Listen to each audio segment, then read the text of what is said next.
So, sovereignty of self. This is something I personally have been working with since 1998. And it's something that has become more and more and more prominent in our world. More and more people have been talking about sovereignty. It became so important to me, right? Of course, I wrote a book about it. I'll talk more about this later. Feminine Sovereignty.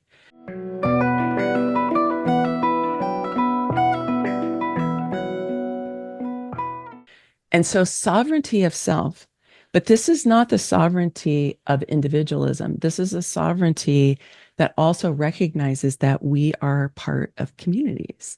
And how do we engage with each other as sovereign beings and create communities that are more equitable, that are more compassionate, that are more caring, that recognize the sanctity of both the human communities, but also the communities of the living species on our planet, right?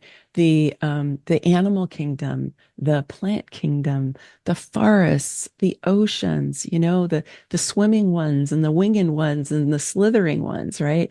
All of the other life, right? This is also community. These are ecosystems of which we are a part.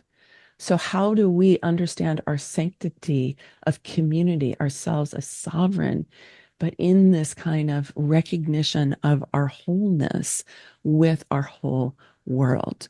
And so, for me, in my book, one of the things that I really encourage us to think about is yes, we need our sovereignty in terms of building our power within.